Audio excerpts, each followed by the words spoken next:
Olá, paz do Senhor, está no ar o programa Fora da Caixa, toda quinta-feira às 21h30.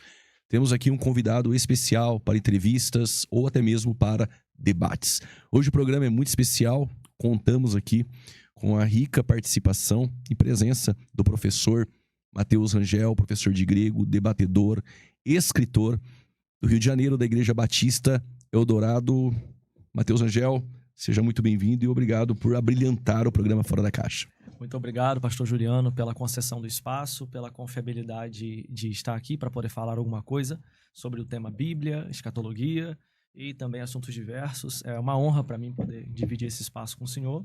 Estou aqui realmente representando o reino de Deus e também os nossos alunos, né, do Instituto Teológico Koinonia, que temos algumas turmas presenciais lá na cidade de Campos Goytacazes e alunos espalhados aí por todo o Brasil e também pelo mundo, né?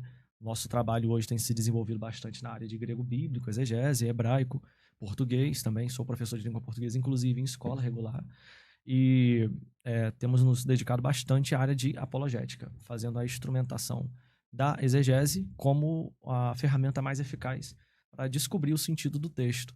E aí, estar aqui hoje nesse espaço realmente é muito bom. Aproveitar esse momento inicial para deixar um beijo para minha esposa, Angel, que está lá em casa com minha filhinha, que faz 2 anos esse mês.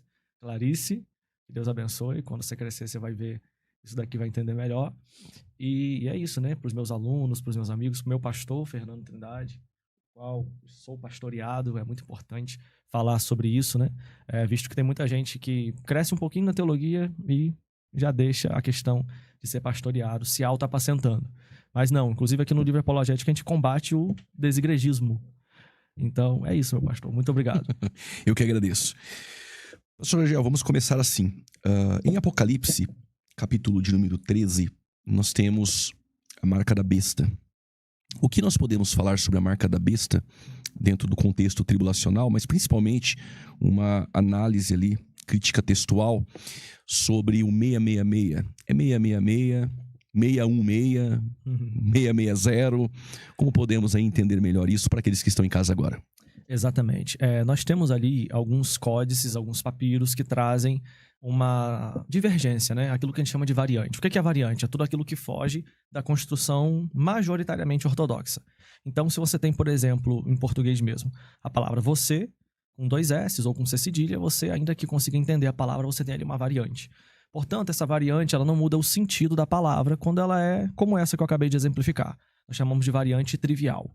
Agora, quando nós temos uma variante que implica numa mudança de sentido, como é o caso que acontece em Apocalipse capítulo 13, em relação à marca da besta, o Lourenço Stélio Rega, né, e o Johannes Bergman, eles trazem lá no seu livro, publicado em 2014, página 324 a 325, um pouco dessa narrativa. E aí nós podemos pegar também o aparato crítico do CNNTS, e ele traz, por exemplo, 4 situações. A primeira situação é a UBS, a 4ª edição, ou a Nestlé Aland da 28ª edição. Ela coloca lá também o texto de Stichort Rohr, Robson Pierpont, o Alexandrino, o Sinaítico. Eles trazem a seguinte frase por extenso, né? Exakosioi, execonta ex, que seria 666. Algumas variantes bem frívolas entre elas, como, por exemplo, trocar a letra xi pela letra zeta, que tem som muito parecido. Inclusive, no grego ático não existia ainda o xi. Então, algumas pessoas um pouco mal adaptadas no grego, elas confundiam isso. É como se nós hoje confundíssemos quando se deve usar o z, quando se deve usar o s. Mas, quando a pessoa lia, ela conseguia entender que o número ali é 666. Então, o texto crítico, em geral, para que se possa entender, existe 4 propostas, em média, de textos base do grego. É por isso que quando alguém fala assim, mas o texto original diz isso, a gente tem que saber qual original. Porque são 23, agora 23, né, com a família 35, 23 trabalhos no total, e 4 deles que ganharam maior popularidade. A saber, texto crítico, feito por Karl Whiteman em 1881, texto recebido, feito por Erasmo de Roterdã em 1519, texto majoritário, desenvolvido aí por Robson Pierpont, ali também no século XIX, e aí temos a família 35, que também é uma boa proposta, feita pelo Dr. Wilbur Norman Picker. Em linhas gerais, esses textos, eles fazem o quê? Verificar um conjunto de manuscritos que tem uma mesma narrativa, uma mesma redação. E colocaram. Só que quando você pega esses 4 textos e coloca lado a lado, você percebe que alguns trazem uma narrativa um pouco diferente da outra. E a partir disso surgem as traduções do grego para o inglês, do português, do inglês para o português, e a gente fica hoje com as versões bíblicas que a gente tem. Quanto ao 666, o primeiro texto que eu falei, que é o texto crítico, em geral, ele traz 666, exatamente assim. Mas Scrivener, por exemplo, já traz 660. Então, já é uma mudança de número. Isso daí mudaria alguma coisa, professor? Bem, para aqueles que fizeram gematria do 666, né, como alguns aí na mídia colocaram, não, 666 é VAV, VAV, VAV. Translitera da www, pronto, a marca da besta é a internet. E aí, quando as pessoas dizem isso, como é que ficaria, por exemplo, se a verdade é que o número é 660? Seria 2 Ws? Em vez de 3, e aí já não seria a internet mais. Então, por isso é relevante fazermos aqui um julgamento sobre qual é o melhor texto, qual é a melhor versão e por quê, né? Então, já falamos aqui da primeira situação, que é o texto crítico. O texto de Scrivener, que está mais para uma espécie de texto majoritário, traz uma abordagem de 660, e ele traz isso através... Não está por extenso, ele representa através dos números. Para quem não sabe, em grego, os números são contados a partir das vogais. Por exemplo, alfa é 1, beta é 2, gama é 3. Aí quando chega no número 10, começa a contar com dezena e por aí vai. Né? Aí quando chega no 20, começa a contar centena e aí nós temos a representação dos números assim. Então coloca-se a letra alfa e um tracinho do lado. Ou seja, no manuscrito, no texto de Scrivener, que foi baseado em alguns manuscritos, ele usa apenas a letra Ri e a letra Xi para representar um número 60. Então, esse número 60 mostra aí 660. A terceira proposta, que é a mais exótica de todas, que é o texto efraimita, tá bom? O manuscrito efraimita, ele traz a expressão hexacosiai deca ex, que seria 616. Ou seja, já mudou de novo. Aos adeptos da gematria de internet, nós não temos aqui também uma referência ao www. E aí, por fim, nós temos a quarta variante, que é Tregelles. O trabalho de Tregelles, ele traz de forma algorítmica 666, mas não escrito por extenso, como eu disse anteriormente, representado apenas pelo valor numérico de cada letra. Então ele coloca 3 letras que representam o número 666. Desse modo, 4 variantes, 2 grupos de variantes apoiam o 666. Enquanto as outras 2 se encontram um pouco divagando isoladamente dentro do ramo da crítica textual. Isso faz com que a nossa escolha esteja muito mais inclinada para a parte do 666. Então, entendendo que é dessa maneira, o número 666 seria o mais correto. Ocasionalmente, o texto crítico, né, o qual eu, inclusive, não sou defensor dele, acabou saindo com um conjunto de manuscritos maior, favorecendo o número 666. Então, basicamente é isso. Professor Rangel, tu acredita que a marca da besta ela é real? Eu acredito que seja um sistema que atinge a economia, o comércio e envolve a sociedade por estar imbuída nessa situação.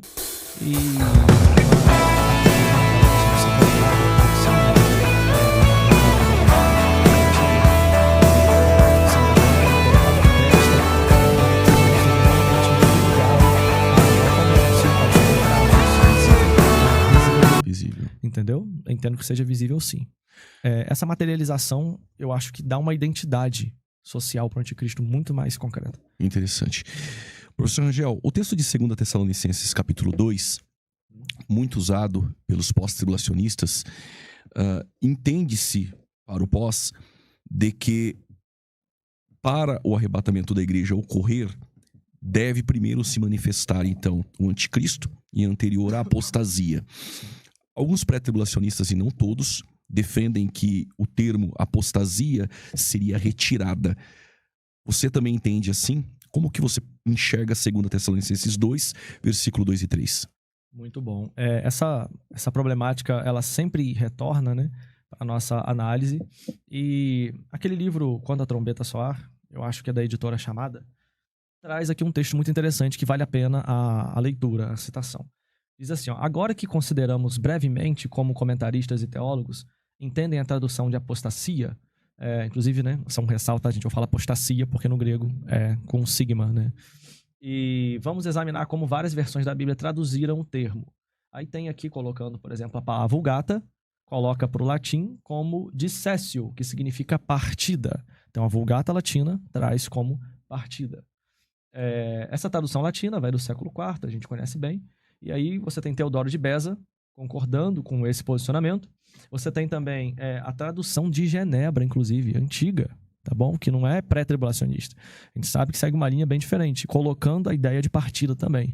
E não só essas são as mais populares. Nós temos várias bíblias que elas são clássicas dentro do período chamado ali de pré-crítico, né? Porque foi antes de Karl Whiteman, antes da virada pragmática da crítica textual, que é do século XVI até o século XVIII, que trazem essa construção. Por exemplo, nós temos aqui a Bíblia de Wycliffe, de Tyndale, Coverdale, Cranmer, Bíblia dos Calções, Bíblia de Beza e a Bíblia de Genebra. Todas elas dizem que primeiro virá a partida.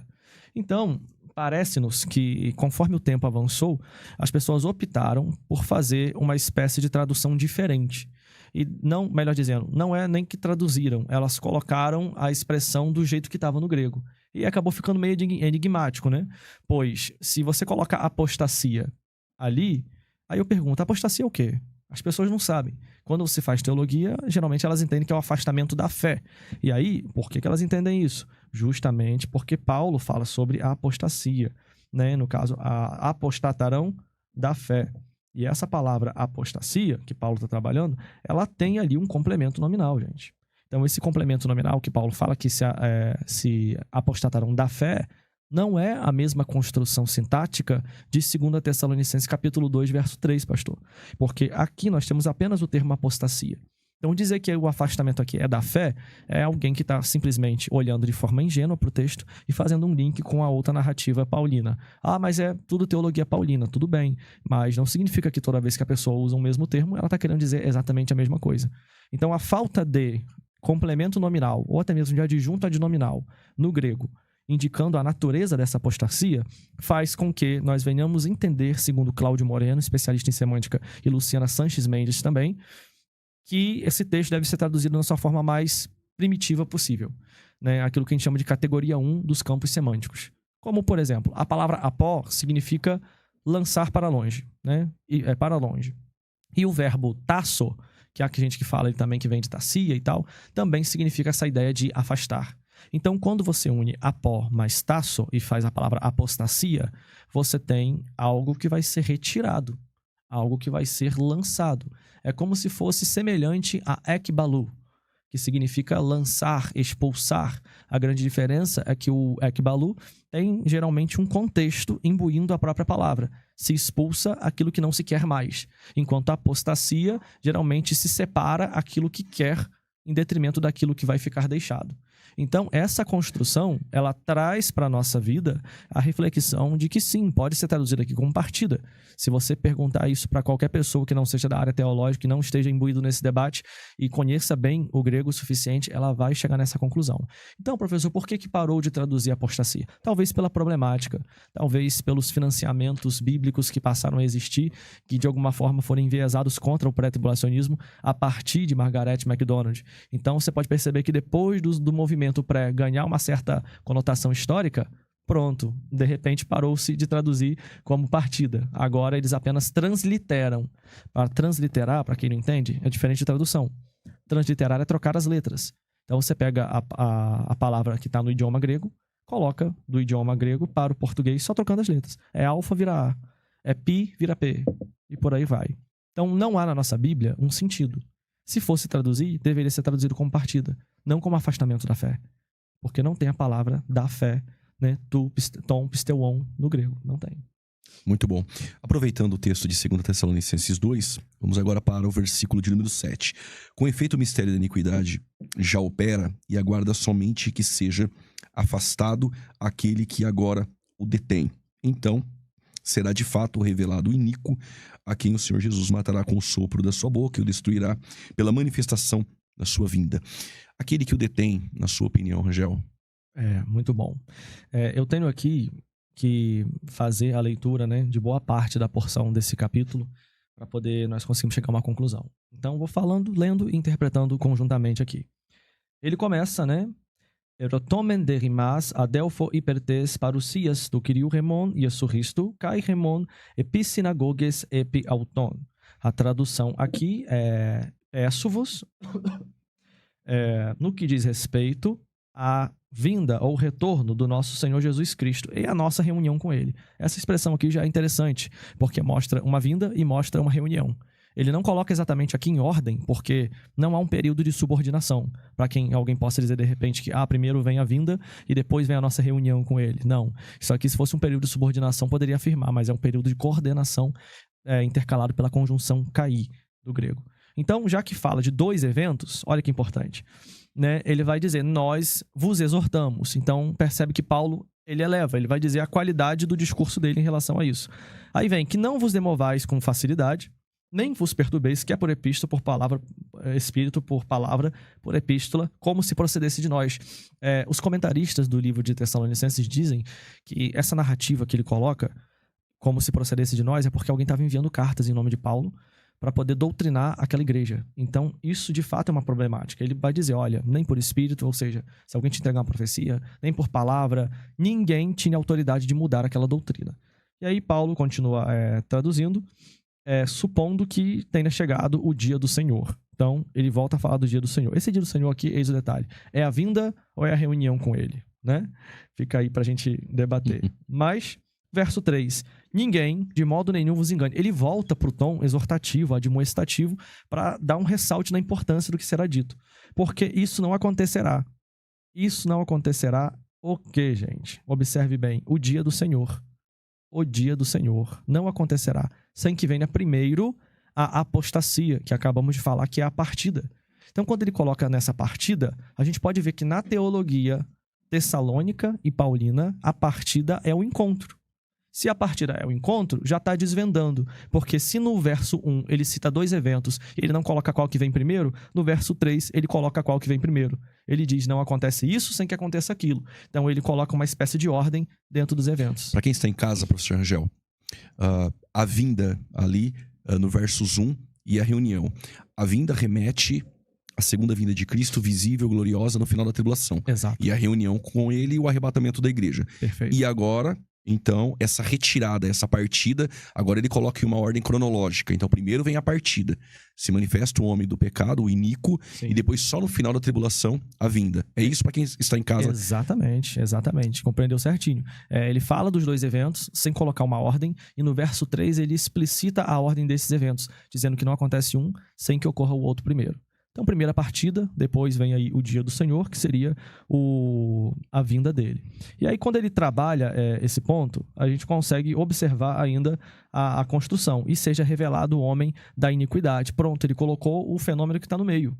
Então, você tem a partida, o homem da iniquidade e o dia que o Senhor virá. Ele colocou em ordem os 3 eventos aqui.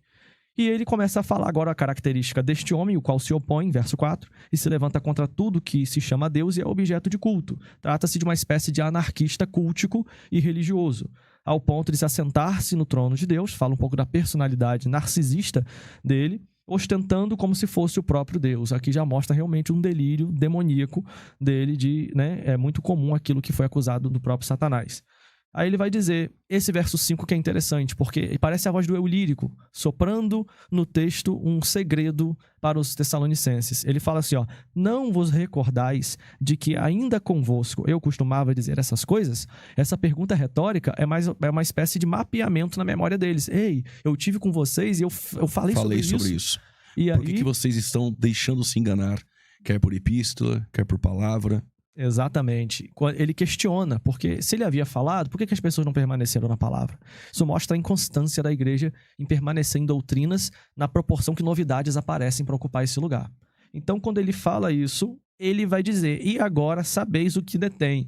Esse é o detalhe. Porque se ele fala, agora sabeis, e agora o quê? Agora que você lembrou do que eu disse quando estava aí. E eis a questão, você estava lá? Eis a questão. O pastor estava lá? Não estávamos lá, né? Pois é, se você não for espírita, você sabe que não dá para voltar até lá ou receber o próprio Paulo no seu corpo para poder te dizer o que aconteceu. Logo, gente, é muito importante, porque a limitação do teólogo e do exegeta frente ao texto é diferente. O teólogo conjectura muitas vezes. O exegeta, ele termina a sua narrativa onde o texto coloca um ponto final. Eu não estava nessa pregação. Nossos amigos aqui não estavam lá. Portanto, o verso 6, quando ele fala, e agora sabeis o que o detém. O povo daquela igreja falou, amém. E a gente falou, o que foi pregado? A gente não sabe. Aí ele diz, para que ele seja revelado em ocasião própria. Novamente, ele usa expressões de tempo e de determinação para poder trabalhar. Aí entra o verso 7. Com efeito, essa expressão aqui no verso 7, né, com efeito, que é togar no grego, é basicamente uma conjunção explicativa. Depois dele dar essa introdução, ele vai dar uma explicação. O ministério da iniquidade já opera. Quando fala do ministério da iniquidade e do iníquo, são coisas diferentes. A iniquidade é um tipo de ação que o iníquo vai legalizar, vai instituir e vai tornar corriqueira e natural. Aquilo que a gente chama de anomia, né? Inclusive é o termo que aparece aqui no grego, anomia. Já opera e aguarda somente que seja afastado aquele que agora o detém. Quem é o que detém? A gente não sabe. E aí ele diz, então, de fato, será revelado o iníquo, a quem o Senhor Jesus matará com o sopro da sua boca. Já entra na narrativa do que ocorrerá no final da grande tribulação, quando o juízo de Deus acontecer. Então, exegeticamente, nós precisamos ter a humildade de assumir que nós não sabemos exatamente o que está ali. Teologicamente, a gente tem uma liberdade poética maior para construir a ideia. Porque se nós sabemos quem é o iníquo, que é o anticristo, nós podemos, através de um rascunho teológico ou de outros textos paralelos, através da lei de texto paralelo da hermenêutica, questionar quem é que detém o anticristo. Agora, se o anticristo é uma ferramenta de juízo para Deus, eu pergunto para você, quem pôde deter Nabucodonosor quando ele quis, como foi ferramenta de Deus para julgar Israel? Quem é que pôde deter, seja uma ferramenta de Deus usada para punir ou para abençoar? Ninguém pode deter uma ferramenta que Deus escolheu usar. Mas tem alguém que detém. Isso significa que, ao meu ver, tudo indica que é o tempo certo das coisas. A vinda de Cristo? Bem, a vinda de Cristo é o último evento antes da aparição do iníquo. Aí a vinda de Cristo, quem é que está preparando a igreja? As pessoas supõem. O Espírito Santo está preparando e adornando a igreja para encontrar com o Senhor nos ares. Ok? Mas quem é que faz a igreja ser arrebatada? É Jesus. Então, agora, o Deus Filho vai fazer com que a igreja seja arrebatada. Então, pode ser ele que o detém. Ou é o Espírito Santo que prepara a igreja? Entendeu? Ou é a própria voz de Deus, o alarido do arcanjo, que meio que dá o anúncio. Então, nós temos várias conjecturas lógicas que dá para entregar uma resposta provisória até que aquele dia chegue. Mateus Rangel, muito bom. Apocalipse 3:10, o EC, que ali aparece, nós podemos entender que ali está falando de uma retirada da igreja para o período tribulacional. Se assim for, não teria que ser também no texto de João capítulo 17, versos 15. Eu vou até ler aqui, diz assim: não peço que os tires do mundo, mas que os livres do mal. Tem uma harmonia deste texto com Apocalipse 3:10? Como guardaste a palavra da minha paciência, te guardarei da hora da tentação, é perasmos, né? Sim. Que há de vir sobre todo mundo. Tem alguma ligação, porque ali Daniel B. Wallace coloca uma construção muito exata, né, que se tem tanto em um texto quanto em outro. Mas mesmo assim existem diferenças. Eu apontei aqui pelo menos 3 diferenças, tá? Em Apocalipse 3:10, abre aspas, tá escrito assim, ó, Teresso ectes horas. Teresso ectes horas. Já em João 17:15, tá escrito assim, ó, Teresses autos ectu poneru. Inclusive, a expressão aqui, né, nos livrai-nos do mal, seria livrai-nos do maligno. Que é uma grande diferença, abrindo um espaço para fazer uma aplicação na nossa vida. Muitas vezes a gente questiona por que certo mal está acontecendo conosco. A própria oração do Pai Nosso a gente aprendeu, né? Livrai-nos do mal. E aqui, não peço que os tire do mundo, mas que os livre do mal. Porém, ambos os textos falam que o Senhor pede para que nos livrais de um maligno, visto que males podem nos ocorrer, mas não significa que o maligno está no controle desses males. Então, nós seremos sempre livrados do diabo. Significa que Deus pode instrumentar males para a nossa vida, para poder nos corrigir, nos amadurecer, nos levar a uma experiência salutar e, quem sabe, até uma porção dobrada como Jó recebeu. Então, esse texto aqui não é exatamente do mal, é do maligno. E aí algumas pessoas falam assim, um vai ser livrado da tribulação e o outro vai ser livrado do maligno. Aí eu quero uma pergunta, né? A construção, por exemplo, de Apocalipse 3:10, o verbo no indicativo futuro, indicando certeza, enquanto em João 17:15, o verbo está no aoristo subjuntivo. O que é isso? Enquanto um dá certeza, o outro deixa dúvida.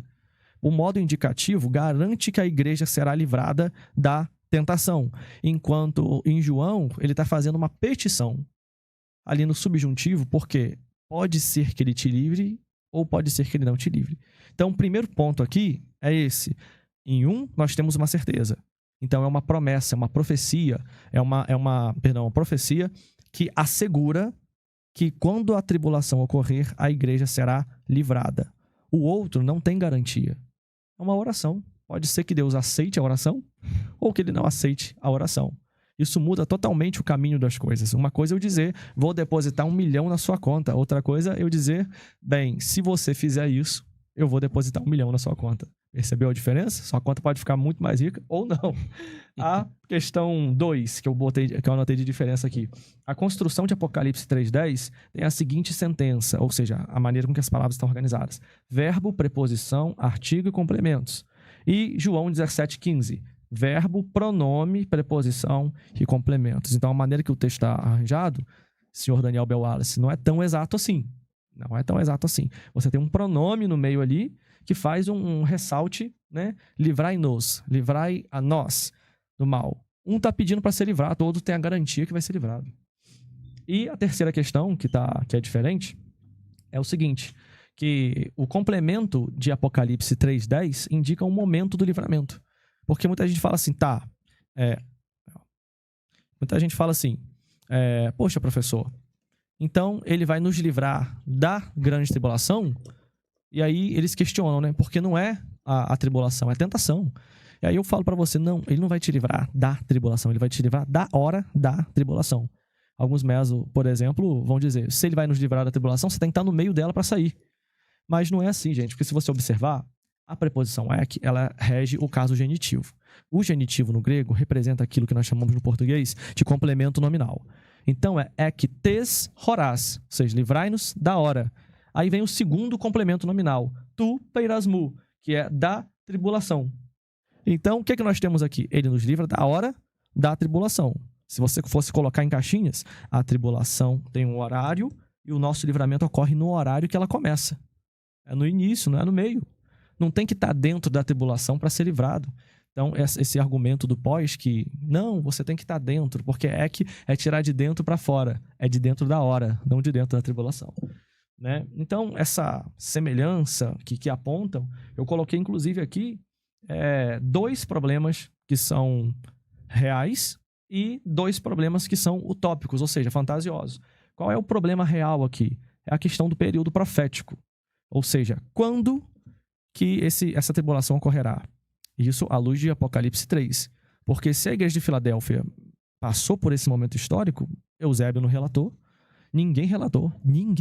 Eu não consigo lembrar, tá aqui, né, os mestres, o senhor consegue, pastor, lembrar de algum momento da igreja de Filadélfia? Ninguém mencionou isso.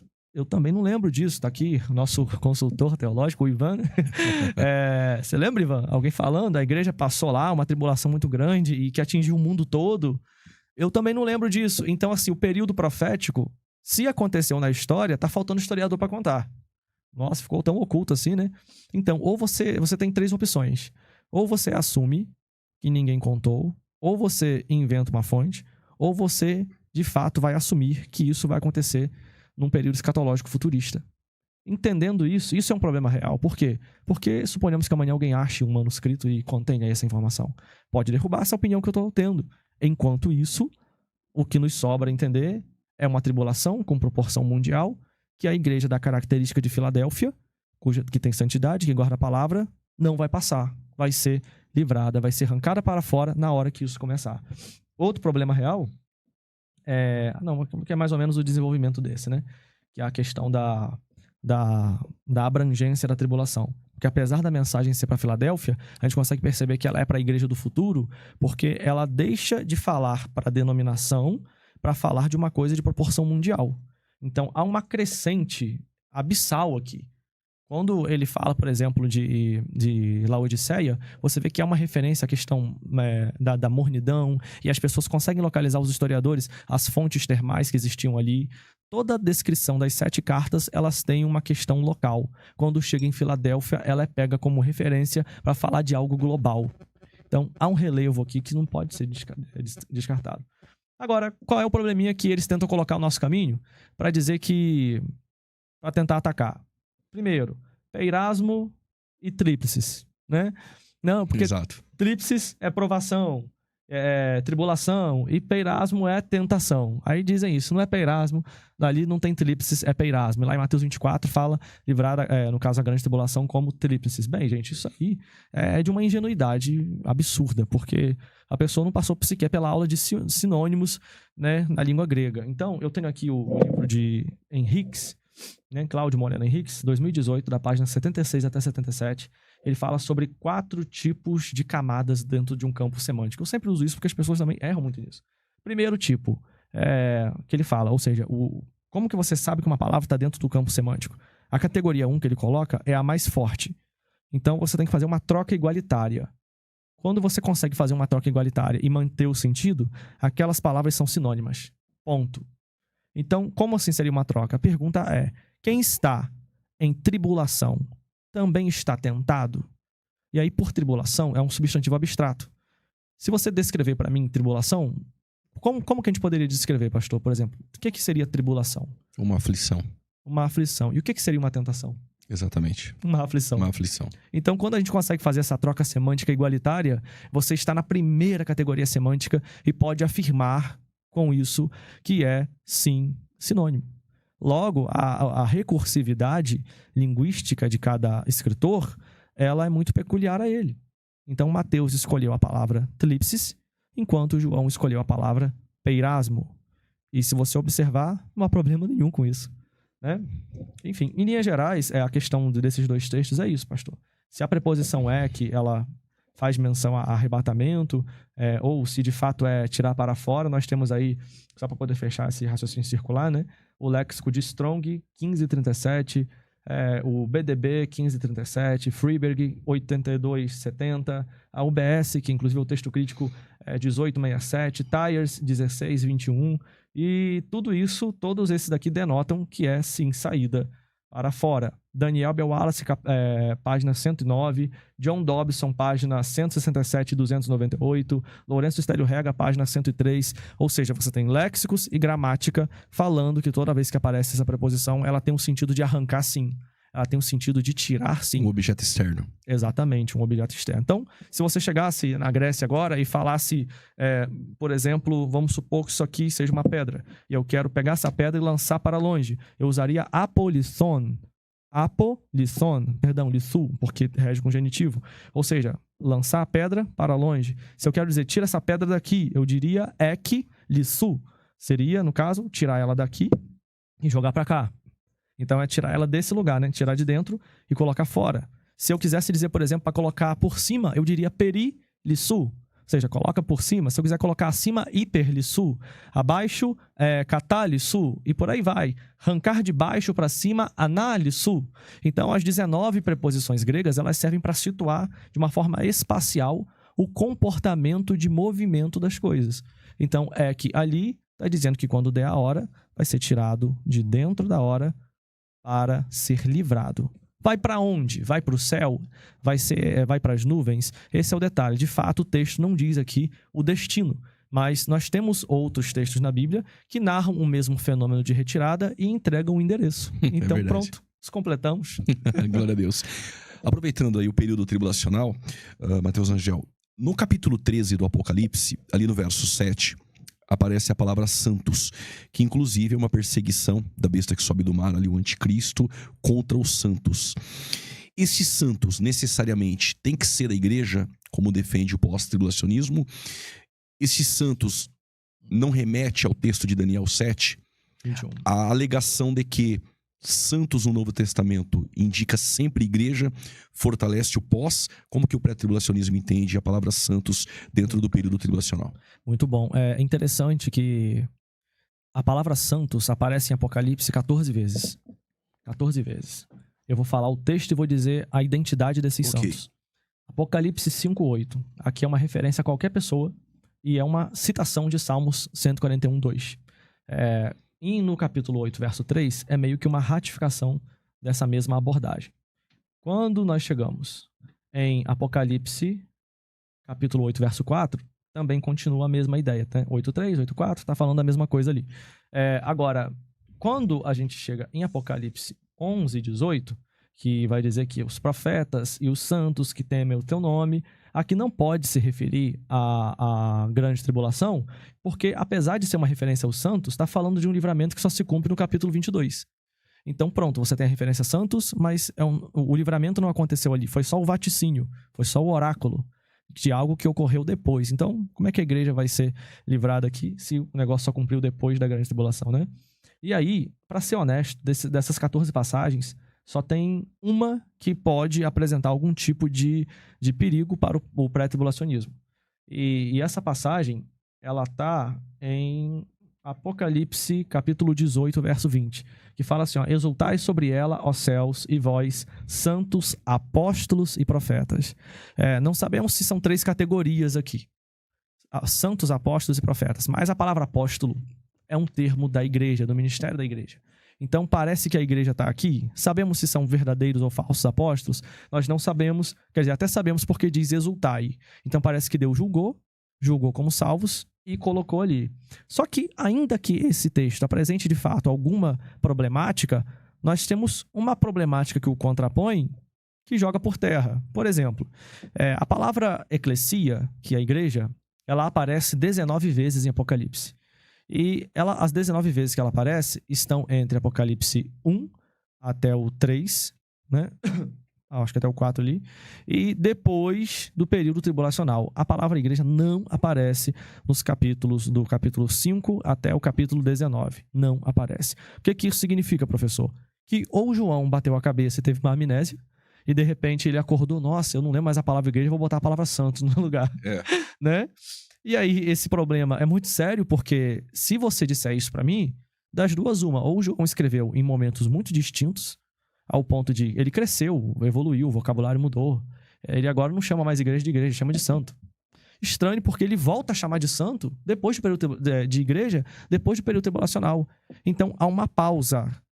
E se João quisesse chamar a igreja de santo, eu pergunto, por que ele não chamou logo no início? Momento nenhum ele se refere à igreja como santos. Não se refere no capítulo 1, nem no 2, nem no 3, nem no 4. Aí chega o 5, 6, 7, 8, até o 19, ele do nada mudou para santos. Sabe o que isso levanta? Isso, por exemplo, numa academia de crítica textual, iriam dizer que você tem o Apocalipse e o Deuteroapocalíptico. Porque o estilo mudou tanto que teria que ser uma outra pessoa escrevendo ali.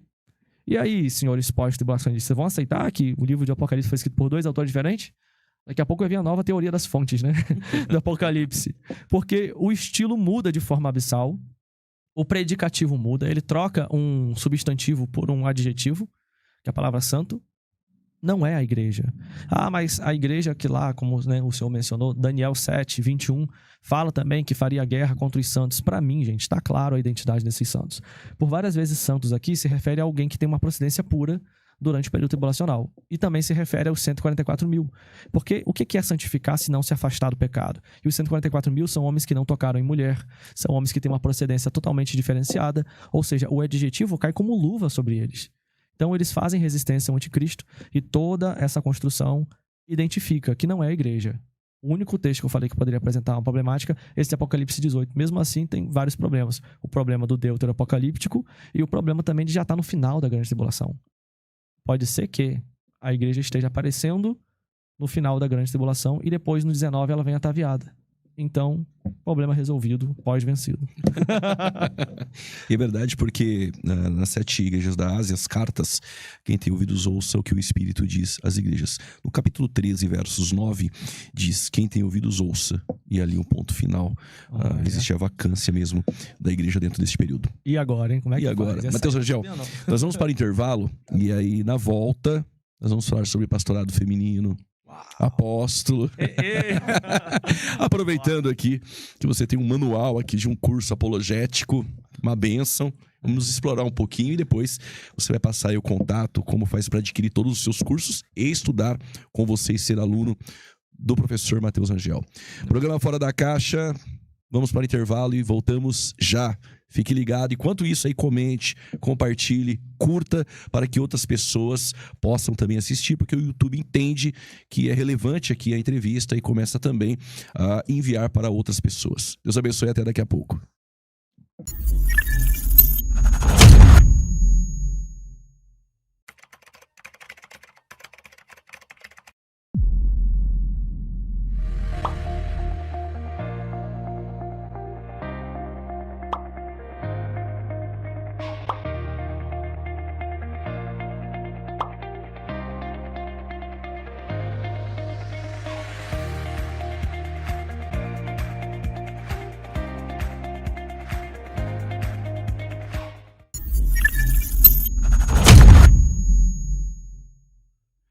voltamos com o programa Fora da Caixa, edição especial, entrevistas com o professor de grego, apologética, Matheus Rangel. Professor Matheus, tu acredita no batismo com o Espírito Santo e com a sua evidência, o falar em línguas? Como fundamentar isso? Com certeza, como um bom pentecostal. E aproveitando, desculpa te interromper, batismo com o Espírito Santo e com fogo. Aproveita e já menciona esse fogo. É juízo? É do Espírito? Como vai? Não é juízo ali, entendeu? As pessoas fazem esse paralelismo porque há uma narrativa depois de que ele, como que fala? Coloca a eira, mais ou menos assim, né? Sim. E ali eles colocam como se fosse o mesmo fogo, mas a construção sintática é totalmente diferente. E, gente, às vezes pode parecer que eu tô usando de gramática para poder assustar, tá bom? Se algum professor de grego conseguir dizer o que diferente do que eu tô dizendo, tem toda a liberdade, tá bom? A gente entende que a gramática é a norma reguladora básica da interpretação do texto. Não só ela. Exegese é muito mais do que gramática. É contexto, a história, a cultura. Mas a gramática ajuda você a entender, por exemplo, se aquelas coisas estão dentro de um mesmo grupo narrativo ou não. Então, ali não é juízo. Ali nós temos a ideia de fogo como um elemento que acompanha o batismo, contrapondo a ideia de água. Então ele fala, eu batizei com água, ele batizará com fogo, entendeu? Eu recebi vocês e não sou digno de receber ele. Então você tem um pouco desse distanciamento para poder exaltar Jesus. Então, quando traz a ideia do fogo, é um elemento que acompanha o batismo, a característica do batismo. Enquanto a água, ela é amena, ela perdoa os pecados, o fogo, ele incendeia a vida das pessoas e prepara para o testemunho público. Então, é isso que se quer dizer. Tanto é que Lucas utiliza o elemento do fogo, não como juízo. No contexto do batismo com o Espírito Santo em Atos 2, ele utiliza como uma característica da língua que ali se presentifica. Então, quando Lucas utiliza o fogo, é uma referência sonora do que era ouvido. Inclusive, em Atos capítulo 2, você consegue perceber o seguinte, que há dois fenômenos, né? Dois fenômenos. Como que acontece? O primeiro, eles estão numa casa, assentados, o termo usado para línguas ali é glossa, e a metáfora é o fogo.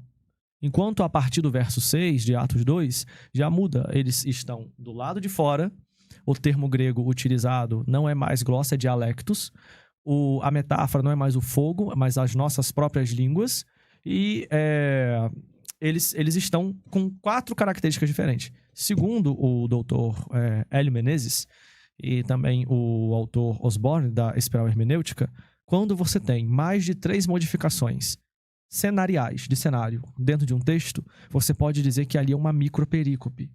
Ou seja, apesar da sua Bíblia não ser separada com título, você tem 2 fenômenos ali. Um que acontece dentro do cenáculo, quando eles estão assentados, com glossa e o fogo. E o outro que acontece fora do cenáculo, de pés, andando cambaleantes, com o termo dialectos, e que a língua é comparada com a sua própria nação. Interessante que o verbo akuen, que significa ouvir ali, mostra que há um milagre operando no ouvido deles. Ou seja, eles começaram a falar em línguas que eram comparadas com fogo. Aí eu te pergunto, quando você acendeu a fogueira, ela falou em qual idioma com você? Inglês? Português? Não. Inclusive, segundo os alquimistas antigos, porque não dá para pegar química agora para não ser anacronista, né? Mas alquimistas antigos entendiam que o som do fogo e do vento era muito parecido, por isso que Lucas coloca. Veio o som como de um vento veemente, e depois esse som parece com fogo. Então, esse dualismo de fogo e vento que aparece ali é justamente para indicar um fenômeno ininteligível, e o barulho que saía da boca deles era tão ininteligível quanto o vento e o fogo. Você não conseguia discernir, não conseguia entender.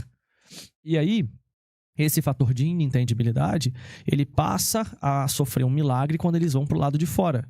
Até é interessante que Paulo meio que fala que quando eles estiverem entre eles, poderiam falar em línguas, né, em 1 Coríntios 14. Mas na presença de um estranho, isso se tornava não evangelístico. Então, o milagre que ocorreu do lado de fora foi que a palavra que saía em línguas estranhas, em Atos 2 eu defendo línguas estranhas ali, tá? Até aqui também nesse material. Ela saía em línguas estranhas e caía no ouvido deles como o idioma da sua própria nação. Então, professor, mas eles diziam que eles estavam ouvindo. Exatamente. O milagre operava no ouvido deles.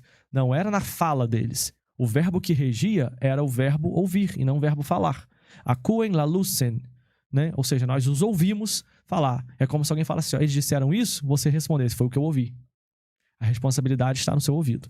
Além disso, se você falar, professor, mas tem tanta diferença assim de glossa para dialectos? Porque Pedro, gente, com todo respeito, exegese se faz, primeiro, dentro da língua original, segundo, dentro do próprio livro. Se o autor não respondeu a pergunta que você está indagando, pode ser que não seja o objetivo dele. E tudo bem. A Bíblia não é um livro para responder curiosidade. Ela tem uma teologia para ser norteada. A gente tem que ir como servo do texto, não como senhor, né? E aí, Lucas, quando você observa um livro chamado A Linguagem Medicinal de São Lucas, do Dr. William Kirk Robarta, que publicou no século XIX, lá em Dublin, na Irlanda. Sabe o que ele fez, pastor? Olha que trabalho fenomenal. Tentando saber se Lucas era médico mesmo e buscando isso através da linguagem, já que não tinha muito registro de Lucas operando como médico, um hospital que ele trabalhou, não tinha um contrato de trabalho dele, o que ele falou? Vamos ver o vocabulário. Porque Jesus lidar com problemas de saúde, Lucas deveria tratar isso como médico. Então ele pegou os médicos antigos, Areateus, Galeno, Discórides, e um pouco também da linguagem de Aristóteles, que ensinava coisas sobre o corpo humano. Pegou Euríclides, pegou Hipócrates e, avaliando todos esses manuscritos, ele fez uma análise cruzada. Todos os termos que Lucas usou e esses médicos também usavam. Por exemplo, enquanto Mateus, acho que é Mateus, que fala da mulher do fluxo de sangue, usa a expressão cessar em grego, pairse, Lucas não usa pairse, ele usa ristemi, que é estancar, que era um termo técnico para o sangue que parava de correr os fluidos corporais. Então, Lucas, ele era, sim, um médico, é a primeira constatação dele, e ele também constata que o uso de glossa e dialectos em Atos 2 foi proposital. Por quê? Porque Aristóteles ensinou, no seu livro Categorias, no capítulo Dalma, que a expressão glossa e dialectos, ela estava numa escala de 3 fases da linguagem. A primeira fase da linguagem, segundo Aristóteles, é o glossa, que ele chama de articulação linguística. Ou seja, por exemplo, um bebê está articulando linguagem, tem som, mas não tem ainda um som inteligível. Então, é um conjunto de sílabas desconectas para expressar uma ideia. Ponto 1. Quando o bebê começa a aprender uma ou outra palavra, que é o caso da minha filha, já fala mamãe, já fala papai, já fala neném, né, já fala mamá, ela sai da fase do glossa e entra na fase do logos, que são pequenos discursos. Quando ela consegue aprender um vocabulário vasto e conectar isso sintaticamente, ela já entra na fase do dialectos. Então, Lucas leu Aristóteles. Lucas sabia disso e é por isso que ele faz propositalmente o uso desse tipo de linguagem. Então, quando Lucas faz, significa que o glossa, que ele chama de glossa, era a língua ininteligível. E quando ela passa a ser dialectos, ou seja, uma língua, é porque ela caiu no ouvido das pessoas e teve esse fenômeno de transformação linguística. Então, gente, nós estamos muito bem respaldados sobre Atos 2 ser línguas estranhas, sobre o batismo com o Espírito Santo ser evidenciado através das línguas, e não para por aí. Atos 10:46, quando o Espírito Santo desce sobre Cornélio, eles falaram em línguas, profetizaram e deram glória a Deus. Esses 3 fenômenos ocorrem. Falar em línguas, profetizar e dar glória a Deus. Mas a ênfase sempre é na questão da língua, que é o único evento exótico que compõe o texto. Aí, professor, parou aí? Tem mais algum exemplo? Tenho. Atos 19:6. Aqueles 12 homens de Éfeso, Paulo pergunta se eles foram batizados. É interessante para falar sobre rebatismo aí, né, nesse texto. E aí Paulo os pega numa mentira, porque Paulo fala assim, vocês foram batizados? Eles falam, ué, que batismo? No batismo de João. Aí Paulo fala, vocês não conhecem o Espírito Santo? Eles, não. Aí fica aquele negócio, né? É como se eles fossem batizados por convenção. Porque se eles fossem batizados por João de verdade, eles saberiam a pregação de João. Então, é como se Paulo fizesse, olha como falar, meu Deus do céu, um crisma, uma confirmação. Tipo assim, vocês foram batizados, mas não entenderam a pregação do cara. Eu vou batizar vocês agora. E quando Paulo batiza eles agora debaixo da verdade, do conhecimento, eles começam a falar em línguas também. São batizados com o Espírito Santo e falam em línguas. Então, o que nós temos aqui? 3 textos, Atos 2:4, Atos 10:46 e Atos 19:6, falando de batismo com o Espírito Santo, seguido de línguas estranhas. Muito bom. Matheus Angel, um pouquinho de polêmica. Vamos lá. Pastorado feminino é bíblico? Se não, fundamente-se. Posso aproveitar para falar do... Claro, fique à vontade. A igreja Tua Graça e Vida, do nosso amigo pastor Gessel Dilon, vai estar realizando agora nesse sábado, dia 6, né? Dia 6, um simpósio teológico sobre ministério pastoral feminino. E estará lá eu, pastor Cruvinel, e a pastora Damasceno. Né? Estaremos lá defendendo o ministério pastoral feminino. As pessoas podem ir lá. Vai ser lá em Arujá, tá bom? Já saiu no Jornal da Cidade e tudo lá.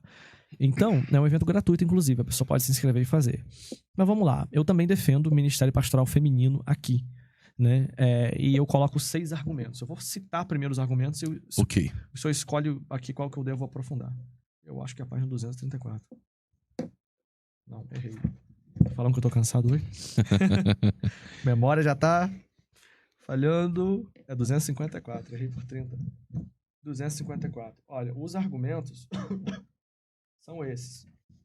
Né? Primeiro eu falo sobre a teologia feminina e a teologia feminista.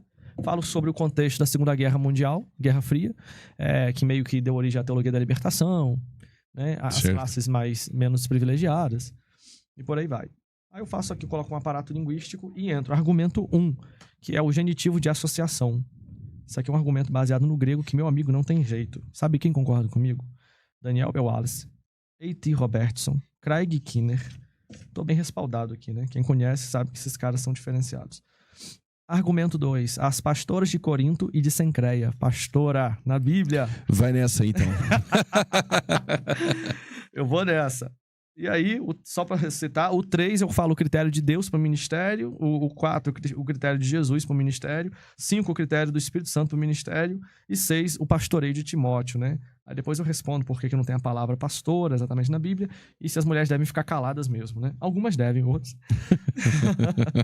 Vamos lá. Atos, Romanos 16, 3 e 1 Coríntios 19, 6. Funciona assim, gente. Deixa eu ler aqui para vocês. Romanos 16, 3. Só pode abrir, pastor, em Sim, 1 Coríntios. 1 Coríntios, vamos lá. 16, 19. Eu vou ler aqui primeiro Romanos, diz assim, ó.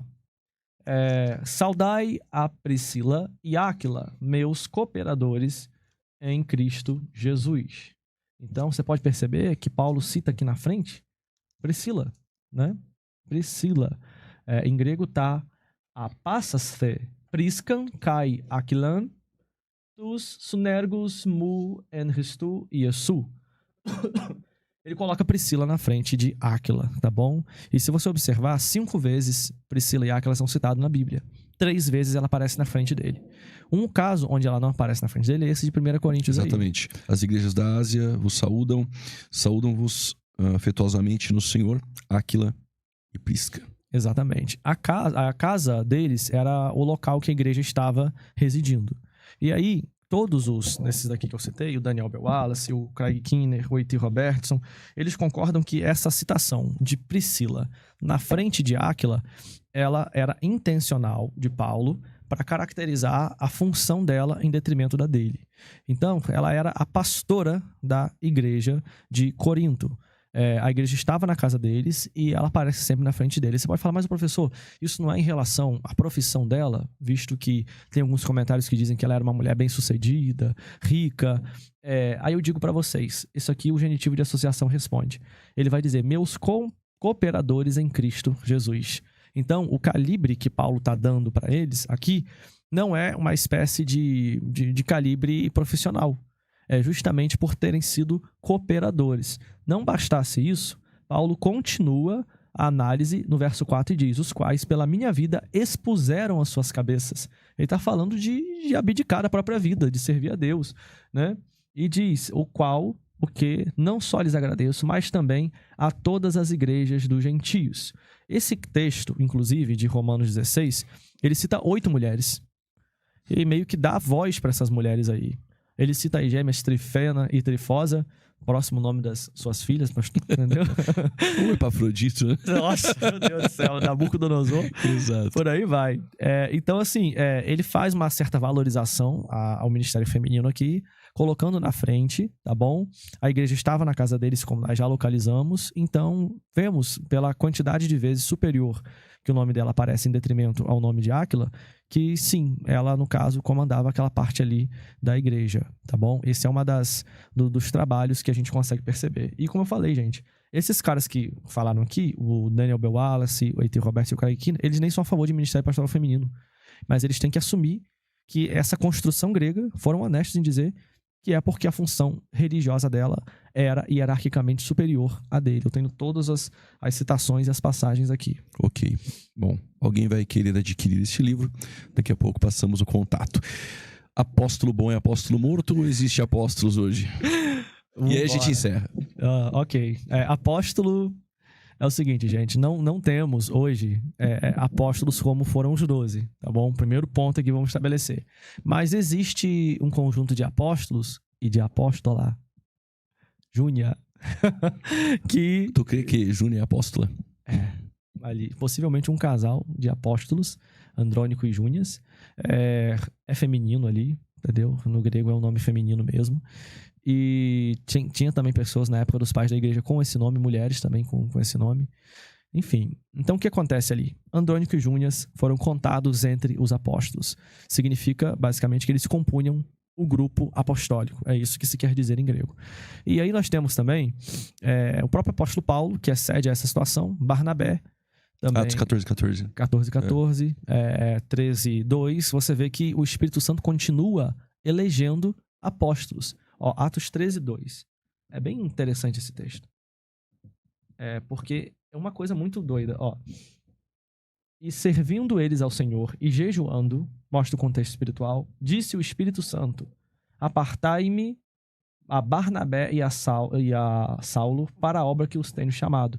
E jejuando e orando, pondo a mão sobre eles, o despediram. E assim foram enviados. A palavra enviados aqui é apóstolo. Então significa que eles foram meio que comissionados para isso, depois que os 12 já tinham morrido. Então a igreja continua. Em Efésios capítulo 4, verso 8, também fala: Deus deu para a igreja apóstolos, profetas, evangelistas, pastores e mestres. Então quando Paulo está falando isso, ele não está falando necessariamente dos apóstolos dos 12. Né? Ele está falando que Deus continuava a ideia do ofício. Agora, é claro, nós não podemos colocar na mesma classe, é uma outra classe de apóstolos. Não dá para continuar a contar de 13º, 14º, senão daqui a pouco vai sobrar porta, né, no céu, que a Bíblia diz que tem porta com os 12 nomes. Daqui a pouco vai ser uma mercearia de porta, entendeu? Não dá para colocar no mesmo grupo da Escola Apostólica de Cristo, mas não tem nenhum problema em crer que o ofício apostólico continuou no Novo Testamento. E as evidências Andrônico, Júnias, Saulo, Barnabé e esses textos que eu mostrei aqui. Tem outros textos que problematizam, né? Diz que eles tinham que ver Jesus, fazer milagres e essas coisas. Mas isso são autentificações daquela época, porque muita gente falsa estava se levantando. Inclusive, o próprio Jesus fala para a igreja de Éfeso que uma das coisas que ele gostava nela é que ela se levantava contra os falsos apóstolos. Ou seja, se ele está falando isso em 90 depois de Cristo, gente, falsos, o caminho lógico é que existiam ainda verdadeiros. Mas se a gente fala verdadeiros no plural, mas só João estava vivo, então tinham outras pessoas que exerciam o ofício apostólico também. Porém, uns falsamente, outros verdadeiramente, igual a hoje. Glória a Deus. Matheus Rangel, professor, um prazer tê-lo aqui no programa Fora da Caixa. Foi um tempo de crescimento, muito conteúdo. Com certeza quem ganhou foi aqueles que nos assistiram e que vão assistir depois posteriormente. Para te encontrar nas redes sociais, telefone para agenda, seminário, como faz? Você pode entrar em contato conosco ali pelo Instagram, que é professor.mateusrangel. Sem o H, o Matheus. Exatamente, sem o H. Sem piadinha, Cremilson, H de homem, né? Sem o H com TE. Então, você também pode encontrar através do WhatsApp da nossa escola, que é o DDD 22, o número é 999 24 23 93. Tem também os sites da nossa escola, onde você pode ver a nossa loja, pode ver os nossos cursos, as mais de 30 turmas presenciais que nós já tivemos aí nesse período de 2015, 9 anos de trabalho teológico, desde os 21 que eu tô com 29, esse ano faço 30. Mole não, em mês que vem, sangue de Jesus tem poder.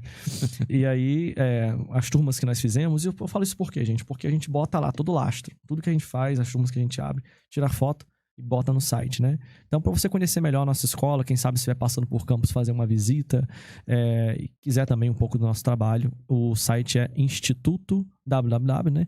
institutokoinonia.com.br. Koinonia é Koinonia.